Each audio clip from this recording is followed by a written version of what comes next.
আনোয়ার আলী বিতর্কের মাঝে দারুণ সুখবর এলো মোহনবাগান সমর্থকদের জন্য।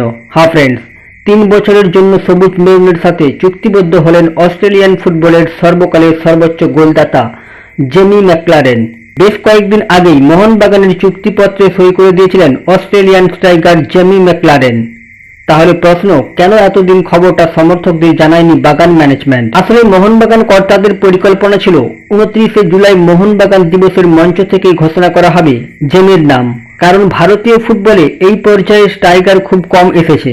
অস্ট্রেলিয়ান ফুটবলের সর্বকালের সর্বোচ্চ গোলদাতা ভারতীয় ফুটবলের সঙ্গে যুক্ত হয়েছেন, এই খবর যথারীতি পৌঁছে যাবে বিশ্ব ফুটবলের আঙিনায়।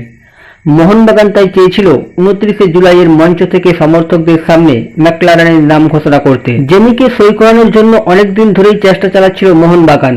বাগান কর্তাদের আর্থিক প্রস্তাবে রাজি হয়ে যাওয়ার পরেও চুক্তিপত্রে সই করেছিলেন না অস্ট্রেলিয়ান এই স্ট্রাইকার। কারণ ম্যাকলারেন কথা চালাচ্ছিলেন সৌদি আরবের কয়েকটি ক্লাবের সাথে। মোহনবাগানের আর্থিক প্রস্তাবের থেকেও সৌদি আরবের আর্থিক প্রস্তাব ভালো না হওয়ায় সবুজ মেরুন কর্তাদের বেশ কিছুদিন অপেক্ষা করিয়ে অবশেষে সই করলেন তিনি। মোহনবাগানের তরফ থেকে তাকে দেওয়া হয় দীর্ঘ চুক্তির প্রস্তাব, তবে তাতে রাজি হননি ম্যাকলারেন। পরে দুই পক্ষের আলোচনার পর আপাতত যা ঠিক হয়েছে তা হলো প্রাথমিকভাবে 3 বছরের চুক্তি থাকবে। তারপর দুই পক্ষ আলোচনা বসে আরো 1 বছর চুক্তি বাড়ানো হবে। মোহনবাগানের চুক্তিতে জেমি ম্যাকলারেনের রাজি হওয়ার পিছনে প্রাথমিক শর্তই ছিল অর্থ।